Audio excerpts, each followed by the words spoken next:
allons passer la parole à la première oratrice. Donc, le thème, c'est la prévalence de la maladie cœliaque chez une série de patients diabétiques de type 1 au Maroc. C'est une étude rétrospective qui a été menée au CHU de Casablanca et qui sera présentée par le Dr Wijdan Belhiba. À vous la parole.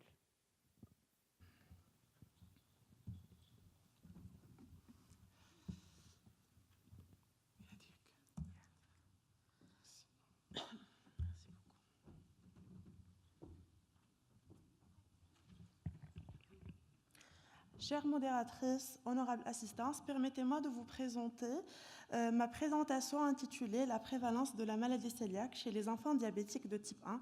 Il s'agit d'une étude rétrospective sur 16 ans. Donc, le plan de ma présentation est comme suit. Je vais commencer par une introduction, par la suite patients et méthodes, résultats et discussions, et finalement une conclusion. Donc, pour introduire, et comme vous le savez tous, le diabète de type 1, c'est une maladie auto-immune.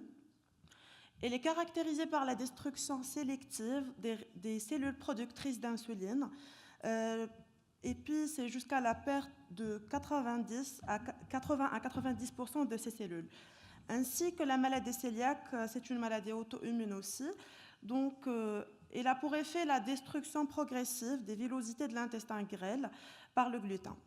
Donc, la maladie cœliaque, et ça fait plusieurs années, ce qui a été démontré par les études, qu'il y a une association entre la maladie cœliaque et le diabète de type 1, et ce qui a été expliqué par le terrain génétique commun entre les deux maladies. Et donc, il s'agit chez la classe 2, DQ8 et DQ2.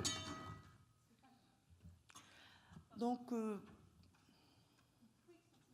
l'objectif de cette étude, c'est de rapporter le taux de la prévalence de la maladie cœliaque associée au diabète. Il y a aussi des objectifs secondaires comme la description de profils cliniques épidémiologiques de ces patients, ainsi que l'étude des variations de cette prévalence en fonction de l'ancienneté de diabète. Donc, les critères d'inclusion de nos patients, c'est l'âge, donc l'âge inférieur à 16,5 ans. Donc, ce sont des patients qui ont été suivis régulièrement. Et puis, le critère le plus important, c'est des patients ayant subi le dépistage systématique de la maladie cœliaque. Donc, il s'agit de dosage des IgA antitransglutaminase. Donc, au cas où ces anticorps sont positifs, donc c'est nécessaire de confirmer par la biopsie jejunale. Donc, pour les critères d'exclusion, c'est l'âge inférieur à 6 mois, et puis les patients perdus de vue, ainsi que les dossiers qui sont non exploitables. La méthodologie de notre étude, il s'agit d'une étude transversale rétrospective, des patients suivis entre janvier 2003 et janvier 2019, donc c'est une étude sur 16 ans. Le lieu, c'est l'unité de diabétologie pédiatrique à l'hôpital Abdelrahim Harouchi, CHU Casablanca. Donc, nos données, ils ont été rétrospectivement recueillies sur une fiche Excel et puis analysées statistiquement par le logiciel SPSS version 20. Donc, on a pris 679 dossiers, et parmi ces 679 dossiers, uniquement 376 cas qui ont effectué le dépistage de la maladie cœliaque, qui donne un pourcentage de dépistage de 55%.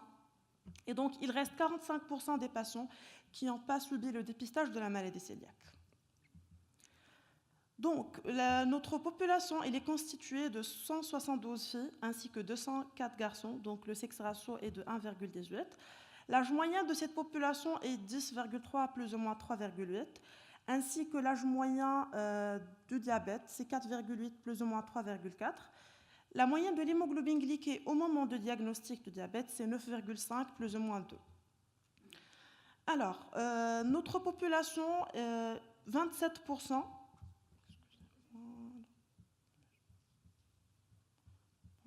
Bon, 27% de la population, ils ont des antécédents familiaux au diabète.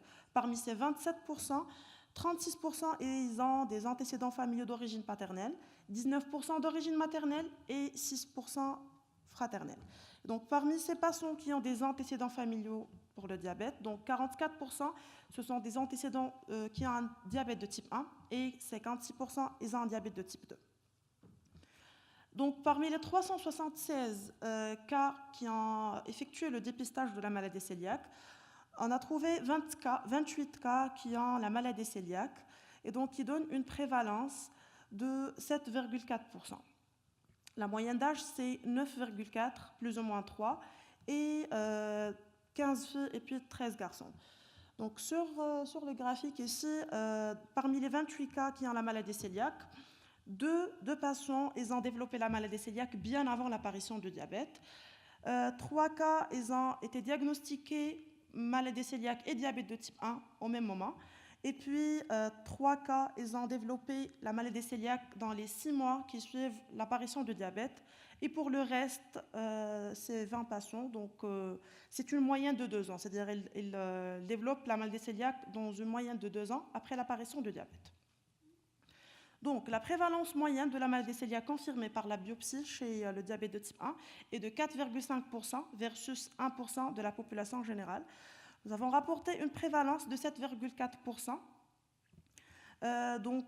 Si on compare nos résultats par rapport aux pays voisins, par exemple la Tunisie, donc on a une grande prévalence. Donc il y a une étude qui a été effectuée en 2015 à l'Arabie saoudite qui a trouvé une prévalence de 19,7% et ce qui a été expliqué par le degré de consanguinité chez les Arabes.